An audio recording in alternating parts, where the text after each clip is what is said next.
BRICS सम्मेलन में प्रधानमंत्री मोदी की कूटनीतिक पहल का असर साफ दिखने लगा है। भारत और चीन के बीच हुए समझौते के बाद पूर्वी लद्दाख में हालात बेहतर होने लगे हैं।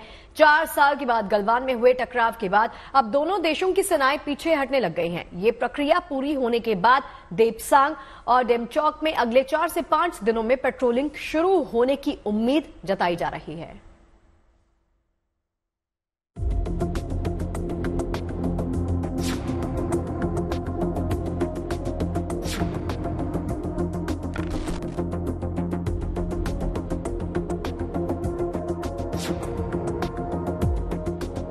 करीब 4 साल बाद भारत चीन के संबंधों की ये नई शुरुआत कही जा सकती है।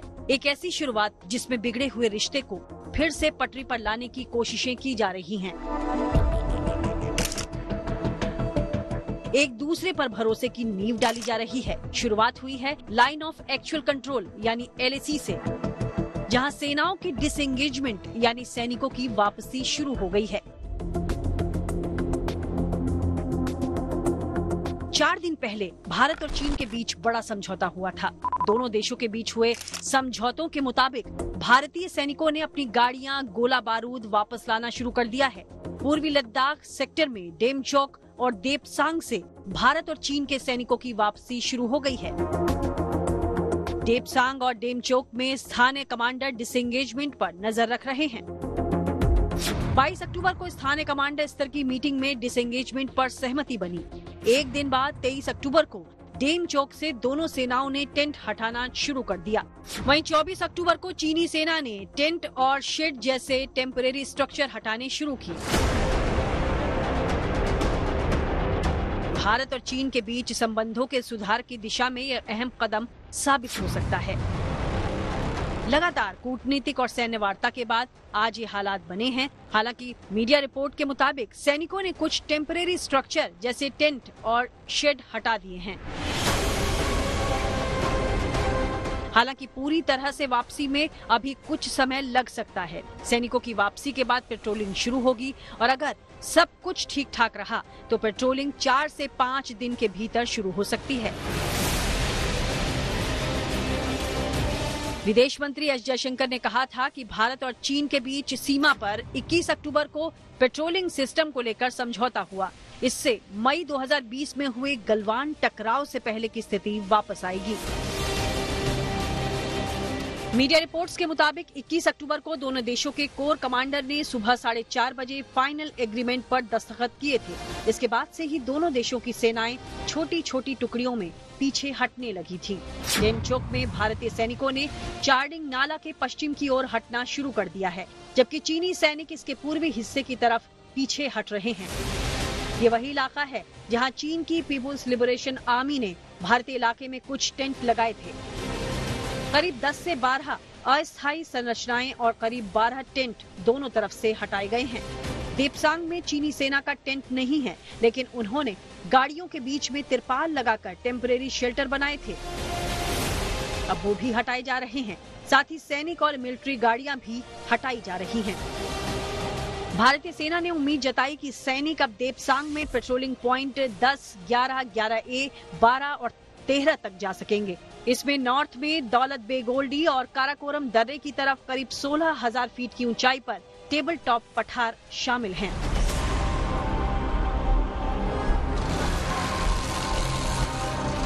समझौते के मुताबिक हर सुबह दोनों मुल्कों के स्थानीय मिलिट्री कमांडर हॉटलाइन कॉल पर पूरे दिन की योजना पर बात करेंगे। रोजाना 1 या 2 बार किसी तयशुदा जगह पर मुलाकात होगी। डेमचौक और देपसांग में पेट्रोलिंग शुरू होने के बाद और एक दूसरे पर भरोसा हो जाने के बाद बफर जोन में पेट्रोलिंग को लेकर कमांडर लेवल की बातचीत की जाएगी। 4 साल पहले 2020 में पूर्वी लद्दाख के गलवान में हुए तनाव के बाद ये समाधान आया है। ये अहम घटनाक्रम 22 से 23 अक्टूबर को हुए 16वें ब्रिक्स शिखर सम्मेलन के लिए प्रधानमंत्री नरेंद्र मोदी की रूस यात्रा से ठीक पहले सामने आया था। अब उम्मीद है कि पिछली गलतियों को भुलाकर एक अच्छे पड़ोसी की भूमिका चीन निभाएगा, जिससे कि गलवान जैसे हालात दोबारा न बने और दोनों देशों के संबंधों के बीच खटास फिर न आए। Bureau report, good news today.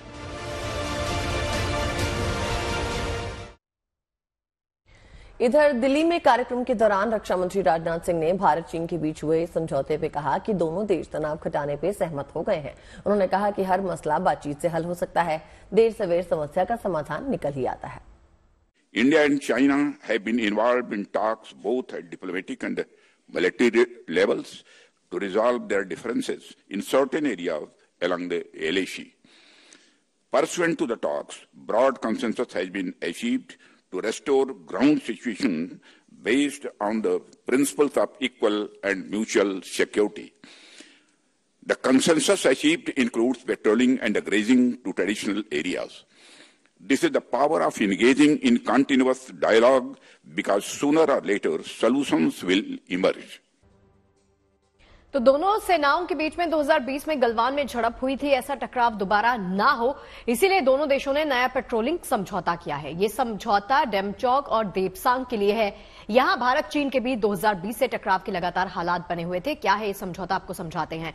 भारतीय सेना ने उम्मीद जता दी है कि सैनिक अब देपसांग में पेट्रोलिंग पॉइंट 10, 11, 11A, 12 और 13 तक जा सकेंगे। इसमें नॉर्थ में दौलत बेग ओल्डी और काकाकोरम दर्रे की तरफ 16,000 फीट की ऊंचाई पर टेबल टॉप पठार भी शामिल है। और अगर साउथ की बात करें तो साउथ में डेमचौक के पास चार्डिंग निंगलुंग नाला ट्रैक जंक्शन से भी सैनिक हट रहे हैं। ये वही इलाका है जहां चीन की पीपुल्स लिबरेशन आर्मी ने भारतीय इलाके में कुछ टेंट लगाए हैं। पैंगोक सो के उत्तरी छोर पर फिंगर 8 तक गश्त बहाल होगी। यहां भारतीय सेना फिंगर 4 पॉइंट तक नहीं जा पा रही थी।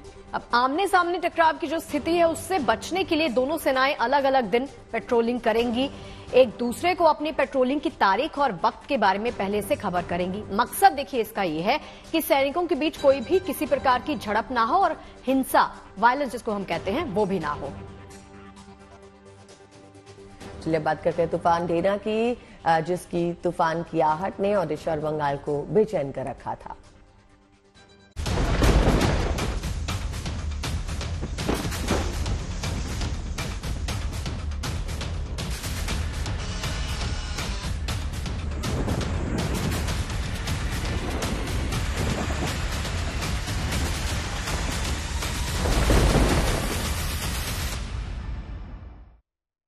तूफान डाना का कहर जो कल से तस्वीरें लगातार आपको दिखा रहे हैं। रात 2 बजे का वक्त बताया जा रहा था लैंडफॉल हो चुका है। उसके बाद की क्या तस्वीरें हैं और पोस्ट डिस्ट्रक्शन काम कैसे चल रहा है वो भी आपको बताएंगे। जिस तूफान की आहट से ओडिशा और बंगाल को बेचैन कर रखा था, उस तूफान की तट से टक्कर हो गई है।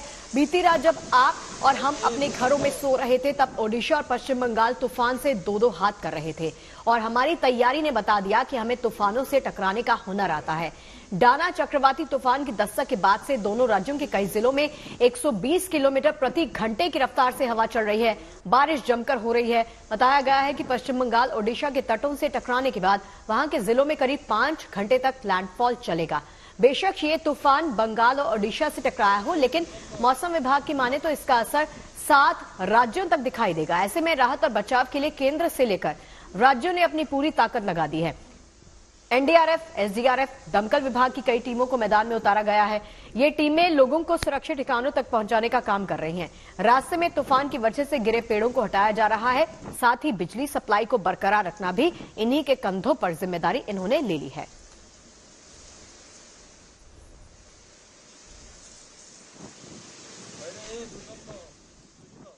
आपको बता दें कि तूफान से टकराने की प्रशासन ने पुख्ता तैयारी की है। इसरो सैटेलाइट के जरिए इस तूफान को ट्रैक किया जा रहा था। तूफान की रफ्तार क्या है, किस दिशा की ओर बढ़ रहा है, इसकी पल पल की अपडेट सरकारों को मिल रही थी और यही वजह रही कि वक्त रहते लाखों को सुरक्षित जगहों पर पहुंचा दिया गया। तो अभी तूफान से जुड़ा ताजा अपडेट क्या है आपको जल्दी से बताते हैं। ये तूफान बीती रात ओडिशा के तट पे टकराया और अब वहां तेज हवा के साथ बारिश हो रही है। ओडिशा के केंद्रपाड़ा भद्रक में तूफान का सबसे ज्यादा असर देखा जा सकता है। इतना ही नहीं, ओडिशा के कई इलाकों में तो पेड़ ही उखड़कर गिर गए और ऐसा ही हाल पश्चिम बंगाल का भी दिख रहा है। बंगाल में तूफान प्रभावित इलाकों में भारी बारिश हो रही है। इतना ही नहीं, दोनों राज्यों में 500 से ज्यादा ट्रेनें भी कैंसिल की गई थी। इसी बीच अच्छी बात भी आई है, यानी गुड न्यूज भी आई है कि वक्त रहते 3 लाख से ज्यादा लोगों को सुरक्षित निकाल लिया गया है, यानी उनका रेस्क्यू कर लिया गया है। राहत और बचाव के इस काम को आसान बनाया है एनडीआरएफ, एसडीआरएफ की तमाम टीमों ने। और तूफान प्रभावित इलाकों में 56 टीमों को मैदान में उतारा गया था। बात करें ओडिशा की तो वहां एनडीआरएफ की 20 टीमें मुस्तैद हैं। पश्चिम बंगाल 17 टीमों ने यहां पर मोर्चा संभाला, अपने हाथ में लिया। ऐसे हालात में प्रधानमंत्री नरेंद्र मोदी ने ओडिशा के मुख्यमंत्री को फोन किया, उनसे बातचीत की और हालात इस वक्त वहां पर क्या है उसकी तमाम जानकारी पीएम ने उनसे ली है। इन सबके बीच ओडिशा में तूफान प्रभावित इलाकों में स्कूल और कॉलेजेस को भी बंद रखा गया और एनडीआरएफ और एसडीआरएफ लगातार मुस्तैद है सुरक्षा करते हुए। तो तूफान के इन खतरनाक तेवरों का अंदाजा पहले ही लग चुका था, इसलिए समंदर किनारे वाले जिलों से लोगों को हटाने का काम पहले ही शुरू हो गया था। इन तटीय जिलों में रहने वाले लोगों को शेल्टर में शिफ्ट किया गया था। ये लोग अपना जरूरी सामान लेके इन शिविरों में पहुंचे, जहां उनके लिए खाने पीने का पूरा इंतजाम था। अब जैसे ही हालात नॉर्मल होंगे, ये सभी लोग फिर से अपने घरों को लौट जाएंगे। तस्वीरों में हम आपको दिखा रहे हैं किस तरह से एक एक करके तमाम तस्वीरें देखिए जो ओडिशा और पश्चिम बंगाल से आई हैं। उफान मारती समंदर की ये लहरें बता रही हैं कि तूफान अभी शांत नहीं हुआ। बंगाल के पूर्व मेदिनीपुर जिले में तूफान को देखते हुए समंदर किनारे को खाली करवा दिया गया था। मछुआरों को कुछ दिन समंदर से दूर रहने की हिदायत दी गई थी, जिसकी वजह से जब आज तूफान ने दस्तक दी तो जान माल का ज्यादा नुकसान नहीं हुआ।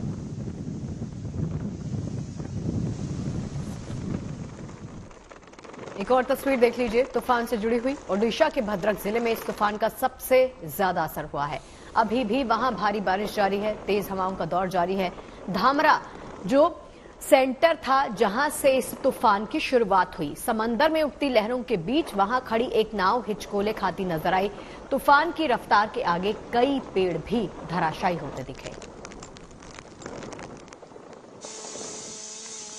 अब तूफान के असर के बाद राहत और बचाव का काम शुरू हो गया है। दमकल विभाग की टीमों ने राहों में गिरे पेड़ों को काटकर साइड करना शुरू कर दिया है। बड़े बड़े कटर्स की मदद से आड़े तिरछे गिरे पेड़ों का किसी तरह से इन्हें काटा जा रहा है ताकि गाड़ियों के लिए आने जाने का रास्ता साफ हो सके।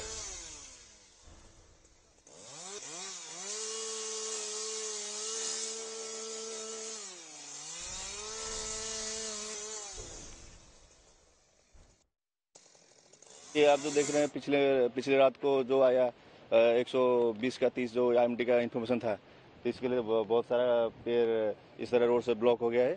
हमको इन्फॉर्मेशन मिली, लोगों को जो तकलीफ हो रही है हमको इन्फॉर्मेशन मिली और हम यहाँ से शुरू कर रहे हैं। अभी रोड को क्लीन करेंगे। पहले रोड NH और छोटा मोटा रास्ता जो होगा, जो लोगों के जाने आने के लिए जो तकलीफ हो रही है उसको पहले हम क्लीन करेंगे। उसके बाद जो घर पर होगा कि और कोई जगह होगी वहाँ पर जो पेड़ गिरा होगा उसको हम क्लीन करेंगे। अभी यहाँ पर तो हमारा 2 टीम है धामरा फायर स्टेशन में और भद्रक डिस्ट्रिक्ट में और बहुत सारे टीम आगे हैं। उड़ीसा फायर सर्विस का टीम जगह जगह पर तैनात है। अभी तो हमारे पास डैमेज का कोई पुख्ता रिपोर्ट नहीं है। हमको बस यही बताया गया है कि रोड क्लीन करना है और हम यहाँ से शुरू करके रोड क्लीन कर रहे हैं। अब तूफान के बाद की आहट जो हुई है, उसके बाद का जो डिस्ट्रक्शन हुआ है, उसको संभालने का, उसको साफ सफाई करने का सारा जिम्मेदार इन्हीं टीमों ने लिया है। अब ओडिशा में तूफान से इस वक्त किस तरह के हालात बने हुए हैं बता रहे हैं हमारे सहयोगी इंद्रजीत। सुनिए। इस वक्त हम दीघा में हैं और जैसा अनुपम दा कह रहे थे कि उड़ीसा कोस्ट लाइन में लैंडफॉल प्रोसेस जो है वो लगभग खत्म होने वाला है, लेकिन उसका जो इम्पैक्ट है वो पश्चिम बंगाल के जो कोस्टल इलाके हैं उसमें भी महसूस किया जा सकता है। दीघा में आप देख सकते हैं इस वक्त समुद्र का जो हाल है वो काफी चौपी सी कंडीशन जिसे कहा जाता है वो है। उसके साथ साथ तेज बारिश और उसके साथ तेज हवाएं भी यहाँ पे चल रही है। कोस्टल इलाके में पश्चिम बंगाल के तेज हवा के साथ इस तरह की भारी बारिश आज पूरी दिन होगी। हालांकि जैसे कि भुवनेश्वर एयरपोर्ट को फिर से ऑपरेशनल कर दिया गया है, उसके साथ साथ कोलकाता एयरपोर्ट का भी ऑपरेशनलाइज फिर से शुरू हो गया है। ऑपरेशंस 9 बजे तक बंद था, लेकिन अभी फिर से फ्लाइट ऑपरेशन शुरू हो चुका है। हालांकि दक्षिण बंगाल के जितने भी जिले हैं वहां पे काफी भारी बारिश आज पूरे दिन रहेगी और कहीं ना कहीं पानी जमने का एक खतरा भी है। लेकिन अच्छी बात यह है कि पिछले पूरे रात जिस तरह का लैंडफॉल प्रोसेस हुआ उसके चलते तेज हवाएं और बारिश हुई, उससे अभी तक कोई जान माल की नुकसान की खबर पश्चिम बंगाल से नहीं आई है। 1.5 लाख से ज्यादा लोगों को रेस्क्यू करके जो रिलीफ शेल्टर्स है वहां पे रखा गया है और धीरे धीरे वो लोग वापस अपने घरों में वापस आने वाले हैं। लेकिन आज पूरा दिन इसी तरह से मूसलाधार बारिश और तेज हवाएं दक्षिण बंगाल के जितने भी जिले हैं और तटीय क्षेत्र हैं वहां पे चलने वाली है। तो आज दिन भर बारिश और तेज हवाएं चलती रहेंगी और ओडिशा के धामरा में तूफान के गुजरने के बाद राहत बचाव का काम शुरू हो चुका है, बता रहे हैं हमारे संवाददाता अनुपम मिश्रा। साइक्लोन दाना के प्रभाव से कई जगह बड़े बड़े पेड़ टूटकर गिर पड़े हैं और ऐसी ही एक जगह पर इस वक्त हैं धामरा में। ये देखिए, जो समुद्र की ओर जाने का रास्ता है वो पूरी तरह से बंद हो चुका है। ऐसे बहुत सारे पेड़ टूटे गिरे पड़े हैं। उनमें से एक पेड़ है, बड़ा पेड़ है, ये पूरी तरह से यहाँ पर टूटकर गिर पड़ा है, जिसे फिलहाल जो स्थानीय लोग हैं, गांव वाले हैं, वही उद्यम लेकर काटने की कोशिश कर रहे हैं। हाथ में कुल्हाड़ी लेकर उन्होंने सड़क खोलने का काम शुरू कर दिया है। बेहद बड़ा पेड़ है और ये टूटकर गिर पड़ा है और अभी भी जो लैंडफॉल का प्रोसेस है वो चल रहा है। अभी जो पूंछ होती है, जो टेल होती है, जो रियर पार्ट होता है साइक्लोन का, वो इस जगह से गुजर रहा है और मौसम विभाग के मुताबिक अभी 1-2 घंटे तक ये लैंडफॉल का प्रोसेस चलता रहेगा। हवाओं की गति बेहद तेज है। इस वक्त लगभग 100 किलोमीटर प्रति घंटे की रफ्तार से हवाएं चल रही हैं। सामने भी कई पेड़ गिरे पड़े हैं और ऐसे में जो खबर आ रही है, सूचना आ रही है, यहाँ पर धामरा में, भीतरकनिका में, इन 2 जगहों पर जहां पर लैंडफॉल हुआ है वहां पर कई पेड़ टूट गए हैं। भद्रक जिले में नुकसान हुआ है जहां पर बहुत सारे पेड़, साइन बोर्ड वगैरह टूट गए हैं। इसके अलावा कोस्टल इलाकों में भी खासतौर पर पेड़ों के टूटने की सूचना आ रही है और इस वक्त जगह जगह टीमें पहुंचने का काम कर रही हैं। कुछ जगह तो स्थानीय लोग ही काम पर जुट गए हैं। कैमरामैन श्याम के साथ अनुपम मिश्र, धामरा, उड़ीसा। तो बंगाल की खाड़ी में उठे चक्रवाती तूफान डाना का असर ओडिशा और बंगाल के कई जिलों में देखने को मिल रहा है। अनुमान के मुताबिक तूफान के लैंडफॉल के दौरान तेज हवाओं के साथ जोरदार बारिश हुई, जिसके चलते जगह जगह पेड़ और बिजली के खंभे उखड़ गए। राहत की बात देखने वाली ये रही कि अभी तक किसी बड़े नुकसान की कोई भी खबर सामने नहीं आई है, लेकिन तेज बारिश और तूफान को देखते हुए लोगों से अभी घरों में रहने के लिए अपील की गई है। और चलिए तस्वीरों के माध्यम से आपको दिखाते हैं कि डाना तूफान की वजह से क्या क्या नुकसान हुआ है। आप समझिए जरा, इसरो के सैटेलाइट का ये कमाल है कि डाना की सटीक जानकारी उन्होंने दे दी है। उन्होंने बताया है कि इसके जरिए देखा गया है, इलाकों को परखा गया है कि कहां पर डाना तूफान की वजह से कितनी नुकसान हुआ है और अभी फिलहाल मौके पर एनडीआरएफ, एसडीआरएफ और तमाम टीमें मौजूद हैं और बताया जा रहा है कि वो टीमें यहां पर काम कर रही हैं। तो इसरो के ये 2 सैटेलाइट्स हैं, EOS-06 इनसैट 3DR, जिन्होंने बंगाल की खाड़ी में उठे इस डाना तूफान के बारे में बिल्कुल सटीक जानकारी मुहैया कराई। यानी बंगाल की खाड़ी में डाना तूफान के बनने से लेकर इसके हर लेटेस्ट अपडेट की रियल टाइम जानकारी मौसम विभाग को इन्हीं 2 सैटेलाइट्स के जरिए मिली। EOS-06 सैटेलाइट को 2 साल पहले नवंबर 2022 को PSLV C-54 रॉकेट से छोड़ा गया था, जिसमें स्केटोमीटर नाम का एक सेंसर लगा है जो समंदर के ऊपर चलने वाली समुद्री हवाओं और उसके सर्कुलेशन की प्रॉपर जानकारी देता है। जबकि इनसैट 3DR एक जियो स्टेशनरी सैटेलाइट है। ये बादलों के बनने की प्रक्रिया को ट्रैक करता है। ये सैटेलाइट ये बताता है कि तूफान बन रहा है या फिर नहीं बन रहा। तो चक्रवातों की बेहतर निगरानी, चक्रवात के बनने का पूर्वानुमान लगाने और इसकी रफ्तार पर नजर रखने में इसरो सैटेलाइट काफी मददगार साबित हुए हैं, जिसके चलते ऐसे चक्रवाती तूफानों से निपटने में हमारी राहत और बचाव एजेंसियों के काम को काफी हद तक आसान बना दिया है। बंगाल की खाड़ी में उठे चक्रवाती तूफान डेना का असर ओडिशा और बंगाल के कई जिलों में देखने को मिल रहा है। अनुमान के मुताबिक तूफान के लैंडफॉल के दौरान तेज हवाओं के साथ जोरदार बारिश हुई, जिसके चलते जगह जगह पेड़ और बिजली के खंभे उखड़ गए। राहत की बात यह रही कि अभी तक किसी बड़े नुकसान की खबर सामने नहीं आई, लेकिन तेज बारिश और तूफान को देखते हुए लोगों को अभी भी घरों में ही रहने की अपील की गई है।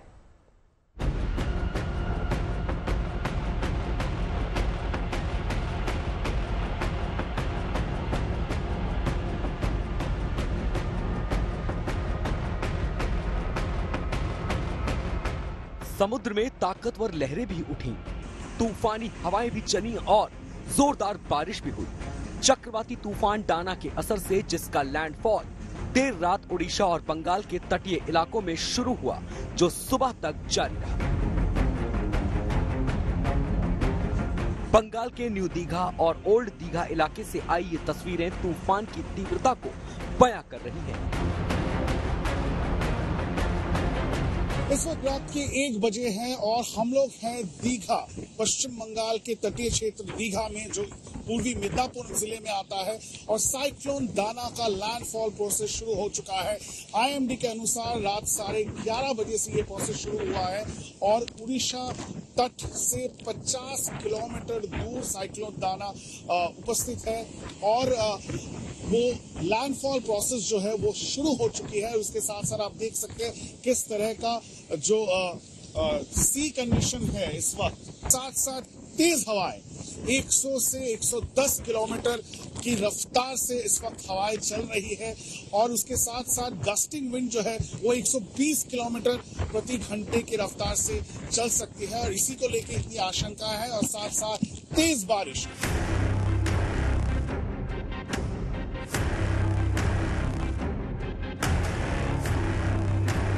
लैंडफॉल के दौरान तूफानी हवाओं के चलते जगह जगह पेड़ उखड़कर गिर गए, जिन्हें काटकर हटाने के लिए राहत और बचाव कर्मियों ने रात में ही मोर्चा संभाल लिया और देखते ही देखते इन पेड़ों को हटाकर रास्तों को साफ कर दिया गया ताकि आवाजाही प्रभावित न हो।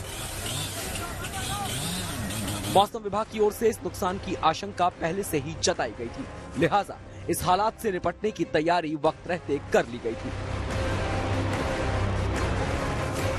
जिसका फायदा ये हुआ कि उड़ीसा और बंगाल दोनों ही राज्यों में बड़ी आबादी को वक्त रहते राहत शिविरों में शिफ्ट कर दिया गया था, जहां उनके खाने पीने और दवाओं का इंतजाम सरकार की ओर से किया गया।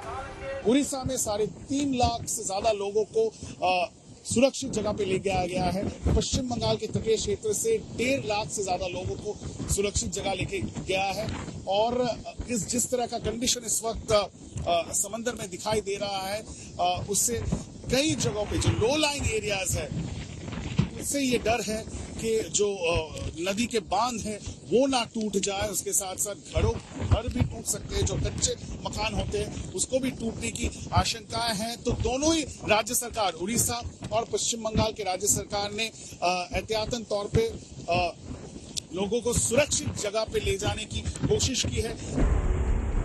तूफान से निपटने में जुटी राहत और बचाव एजेंसियां ही नहीं, बल्कि दोनों ही राज्यों के मुख्यमंत्री भी पूरी रात कंट्रोल रूम में डटे रहे, जहां से उन्होंने तूफान के चलते होने वाली हर गतिविधि पर नजर रखी।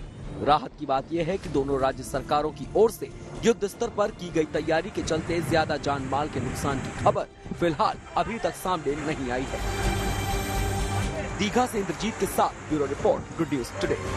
और चलिए अब बात करेंगे हवा में घुलते हुए प्रदूषण के बारे में।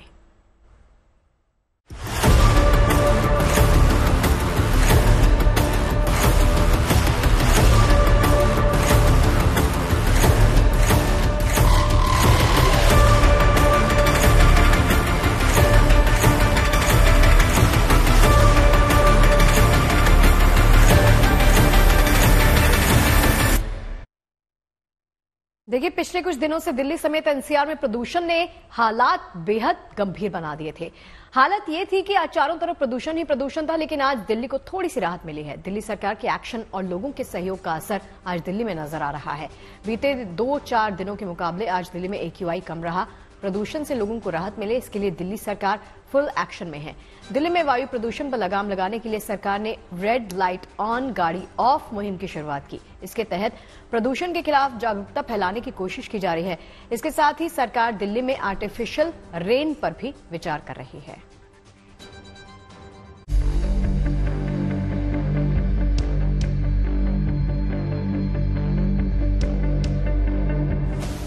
सर्दियों का मौसम आते ही जहरीली हवा से देश की राजधानी का दम घुटने लगता है। ठंड के इस मौसम में जब हवाओं की रफ्तार थम जाती है तो दिल्ली पर सांसों का संकट और गहराने लगता है।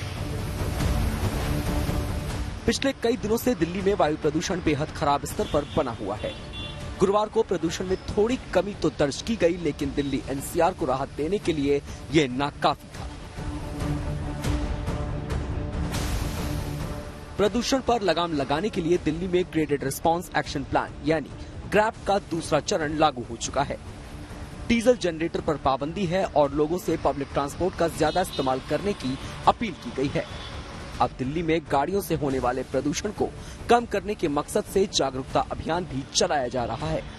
पर्यावरण मंत्री गोपाल राय ने गुरुवार को रेड लाइट ऑन गाड़ी ऑफ मुहिम की शुरुआत की। 14 अक्टूबर के बाद मौसम विपरीत दिशा में बढ़ना शुरू हुआ है। हवा की गति जब ठहर रही है, बारिश बंद है और टेम्परेचर डाउन जा रहा है, तो प्रदूषण जो AQI का लेवल है बढ़ रहा है। हमारी सरकार की कोशिश क्या है कि पहले दिल्ली में अपने हिस्से का जो पोल्यूशन पैदा होता है, चाहे गाड़ियों का पोल्यूशन हो, चाहे डस्ट का पोल्यूशन हो, चाहे बायोमास बर्निंग का पोल्यूशन हो, उसको युद्ध स्तर पे कंट्रोल करने के लिए काम किया जाए और उसके लिए आम आदमी पार्टी की सरकार काम कर रही है। ग्रैब 2 की पाबंदियों को प्रभावी ढंग से लागू करने के लिए सिविल डिफेंस के वॉलंटियर्स को इस अभियान में शामिल किया जा रहा है। जिन वॉलंटियर्स को पहले छुट्टी दे दी गई थी, उन्हें इस मुहिम के जरिए 4 महीने और काम करने का मौका मिल रहा है।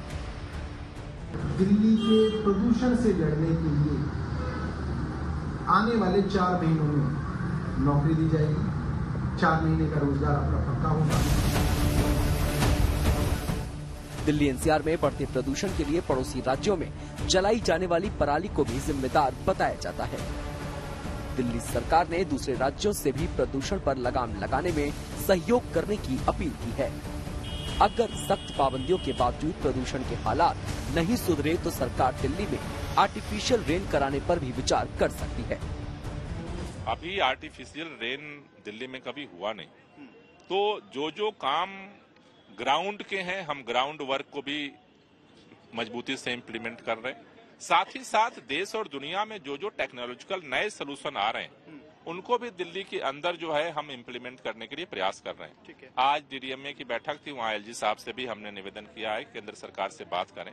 मेरे ख्याल से अगर IIT कानपुर ने इतना मेहनत करके इस टेक्नोलॉजी को अगर ढूंढा है, तो हमारा प्रयास ये है कि उसका कम से कम पायलट प्रोजेक्ट दिल्ली के अंदर इस बार किया जाए, जिससे उसका इम्पैक्ट एनालिसिस किया जा सके। सेंटर से नोट मिला, क्लियरेंस मिला आपको? नहीं, अभी तो हमने मीटिंग के लिए निवेदन किया है, अभी जवाब तो नहीं आया है। आज हमने LG साहब से भी कहा है कि वो भी सेंटर से बात करें, और मेरा सोचना यह है कि हमें जो भी बेस्ट एफर्ट हैं उनको हम सबको जो है वो प्रैक्टिस करना चाहिए। प्रदूषण के बढ़ते स्तर से निपटने के लिए सरकार ग्रैब 2 लागू करने के साथ ही पड़ोसी राज्यों और लोगों से प्रदूषण के खिलाफ मुहिम में सहयोग की अपील कर रही है। फिक्र इस बात की है कि दिवाली से पहले ही वायु प्रदूषण खतरनाक स्तर तक पहुंच गया है। ऐसे में दिवाली के बाद हालात और बिगड़ने की आशंका से इनकार नहीं किया जा सकता। दिल्ली से अमित भारद्वाज के साथ bureau report, good news today.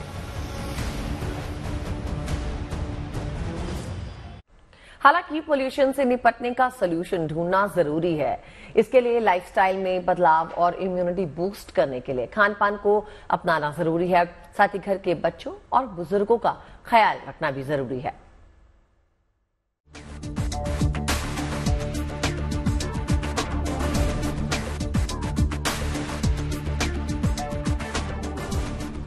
धूल धुएं का गुबार दिल्ली की उत्सवी चमक को फीका करने पर आमादा है, लेकिन दिल्ली वालों को भी साफ हवा का हक है। ऐसे में सवाल है कि आखिर इस पॉल्यूशन का सॉल्यूशन क्या है। अच्छी सेहत बढ़ते प्रदूषण के खिलाफ आपकी ढाल बन सकती है। हेल्दी लाइफस्टाइल अपनाकर और खान पान में कुछ बदलाव करके आप घर बैठे प्रदूषण को मात दे सकते हैं। लिहाजा अच्छी सेहत के लिए जरूरी है कि अनुशासित जीवन शैली अपनाएं। जब प्रदूषण कम हो, मौसम साफ हो, तब पैदल चलें, ज्यादा से ज्यादा साइकिल का प्रयोग करें। प्रदूषण के दौरान जब भी घर से बाहर जाएं तो मास्क लगाएं। जब भी घर से बाहर निकलें आंखों पर चश्मा जरूर लगा लें। घर में नियमित साफ सफाई डस्टिंग करते रहें। घर के बाहर सड़क को गीला करें ताकि धूल के दूषित कण हवा में न उड़ें। अपने घर, ऑफिस और आसपास की जगहों पर पेड़ पौधे लगाएं। ज्यादा से ज्यादा नेचर के करीब रहें ताकि तनाव से बचा जा सके। खाने में प्रचुर मात्रा में विटामिन C खाएं और अपने आहार में डेयरी और मांस की मात्रा कम करें। खान पान में ये ध्यान रखना भी जरूरी है कि आप वो खाएं जिससे आपकी इम्यूनिटी बूस्ट हो। इसके लिए आंवला, जो विटामिन C का स्रोत है, इसका सेवन करें। हरी पत्तेदार सब्जियां खाएं जो विटामिन और मिनरल समेत कई पोषक तत्वों का स्रोत है। काली मिर्च में भी विटामिन और मिनरल्स के गुण पाए जाते हैं। इसका इस्तेमाल करें। सेब को रेगुलर तौर पर खाया जाए तो माना जाता है कि ये फेफड़ों की कार्य क्षमता बढ़ाने का काम करेगा। हल्दी एक पावरफुल एंटीऑक्सीडेंट है जो वायरल संक्रमण से लड़ने में सहायक है, लिहाजा हल्दी का भी सेवन करें। बच्चों और बुजुर्गों की इम्यूनिटी कमजोर होने की वजह से दिवाली पर बढ़ते प्रदूषण का सबसे ज्यादा असर इनकी सेहत पर पड़ता है। ऐसे में इनका ख्याल कैसे रखा जाए ये जानना भी बेहद जरूरी है। बच्चों और बुजुर्गों की डाइट में विटामिन सी को शामिल करें। आँखों को ताजे ठंडे पानी से 2-3 बार धोने को कहें। बिना मास्क पहने उन्हें घर से बाहर न निकलने दें। बच्चों और बुजुर्गों की बॉडी हाइड्रेट रखें।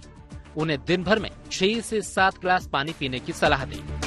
बाहर जाना पड़ता है तो ब्रेक्स में जाएं या दोपहर में जाएं, सुबह या शाम ना जाएं जब पोल्यूशन ज्यादा होता है, या एयर क्वालिटी इंडेक्स को चेक करके तब जाएं। और जब बाहर जाने से पहले N95 मास्क लगा के जाएं।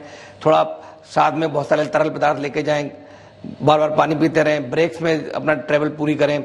घर के अंदर भी रहें तो भी ध्यान रखें कि आप एंटीऑक्सीडेंट लें, पानी खूब सारा पिएं, नींद अच्छी लें, तरल पदार्थों का सेवन करें। अगर आप कोई मेडिसिन ले रहे हैं, डायबिटीज की, हाइपरटेंशन की, अस्थमा की या COPD की, तो उस मेडिसिन की डोज को डॉक्टर से दोबारा रिव्यू करा लें, चेक करा लें। अपना ग्लूकोज चेक करा लें, डायबिटीज अभी कंट्रोल है नहीं। फेस्टिव सीजन में प्रदूषण से खुद को और अपने परिवार को बचाने के ये कारगर उपाय हैं, जिनके जरिए हम प्रदूषण की अपने घर में नो एंट्री कर सकते हैं। दिल्ली से मनीष चौरसिया के साथ bureau report, good news today.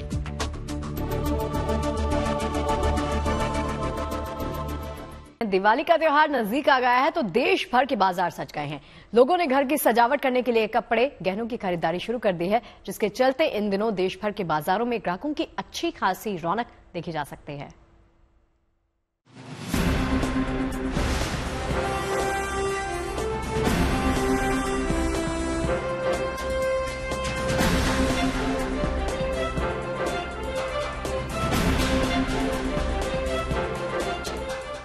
Dhanteras और दिवाली का त्योहार नजदीक आते ही बाजारों में अच्छी खासी रौनक नजर आने लगी है। कोई गहनों की खरीदारी में जुटा है, कोई कपड़ों और सजावट के सामानों की खरीदारी में जुटा है, और तो और कोई दोस्त और रिश्तेदारों के लिए गिफ्ट्स खरीदने में जुटा है। इन दिनों देश के ज्यादातर बाजारों में कुछ ऐसी ही रौनक नजर आ रही है, जिसकी एक तस्वीर अहमदाबाद से सामने आई है, जहां लोगों ने पुष्य नक्षत्र के मौके पर सोने चांदी के आभूषणों की जमकर खरीदारी की। फिलहाल आप देख पा रहे हैं अहमदाबाद का ये AB ज्वेलर्स, जहां पे बड़ी संख्या में जो लोग हैं वो सोने चांदी की चीज लेने के लिए यहां पे पहुंच रहे हैं। पुष्य नक्षत्र पर माना जाता है कि सोने चांदी की खरीदी करना शुभ माना जाता है। कोई भी अगर अपने नए घर में प्रवेश करना चाहता है तो आज का दिन भी विशेष तरीके से शुभ माना जाता है। लोग अलग अलग इयररिंग्स हो, रिंग हो, चाहे नेकलेस हो, ये तमाम चीजों की खरीदी करते हुए दिखाई भी पड़ रहे हैं। दुकानों में ग्राहकों की ये भीड़ बता रही है कि सोने चांदी की कीमतों में तेजी के बावजूद लोगों ने पुष्य नक्षत्र के मौके पर आभूषणों की खरीदारी का मौका नहीं गंवाया।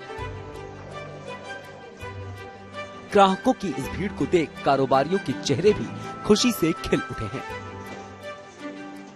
देखा जाए तो अहमदाबाद में 200-250 किलो से करीब गोल्ड के लकड़ी सिक्के और गहनों की एडवांस बुकिंग के साथ इतनी बिक्री मानी जा सकती है। तो ये अच्छी बात है, क्योंकि लोगों के घर में इन्वेस्टमेंट के तौर पे, एक वेल्थ के तौर पे इतना हो रहा है, इन्वेस्ट हो रहा है। अभी हम रिंग खरीदने आए हैं, भाव थोड़ा ज्यादा है इसलिए। जरूरत के हिसाब से परचेज कर रहे हैं या इन्वेस्टमेंट भी पर्पज है दिमाग? जरूरत के हिसाब से, मतलब जो मेरा मैचिंग है एक सेट का, उसके हिसाब से हम रिंग खरीदने आए हैं। अभी ये पुष्य नक्षत्र भी है। त्योहारों के इस मौके पर तोहफे देने का चलन भी बीते कुछ सालों में तेजी से बढ़ा है, जिसे देखते हुए हर साल बाजार में कुछ न कुछ नए गिफ्ट आइटम देखने को मिलते हैं। वाराणसी में गुलाबी मीनाकारी से तैयार होने वाले इन गिफ्ट आइटम की डिमांड भी हाल के कुछ सालों में तेजी से बढ़ी है। ऐसे में इस साल भी त्योहार को देखते हुए गुलाबी मीनाकारी के इन कारीगरों ने कई गिफ्ट आइटम तैयार किए हैं, जैसे मोर के जोड़े, हाथी, शंख और गणेश लक्ष्मी प्रतिमा की डिमांड ज्यादा है। सबसे ज्यादा ऑर्डर हम लोगों को आते हैं अंडर 5000, 5 से 10 हजार के बीच में सबसे ज्यादा ऑर्डर आते हैं, कि 5000 से 10 हजार के रेट में जो भी होगा और वो बल्क ऑर्डर में ही होते हैं। तो कॉर्पोरेट कंपनियां जैसे गिफ्ट अपने कर्मचारियों को या फिर अपने कस्टमर्स को देना चाहती हैं, तो उसका काफ़ी फायदा मिलता है हम लोगों को बहुत सारे ऑर्डर मिलते हैं और उसका बहुत लाभ मिलता है। हम लोग बहुत सारे तरह तरह के हाथी है, लक्ष्मी जी, गणेश जी, बहुत सारे वो ज्वेलरी भी हम लोग यहाँ पे बनाते हैं। खास बात यह है कि इस हुनर को GI और ODOP में भी शामिल किया जा चुका है, जिसके बाद से वाराणसी में गुलाबी मीनाकारी से तैयार होने वाले इन गिफ्ट्स आइटम की डिमांड देश में ही नहीं बल्कि विदेशों में भी तेजी से बढ़ी है। अहमदाबाद से अतुल तिवारी और वाराणसी से रोशन जायसवाल, गुड न्यूज टुडे।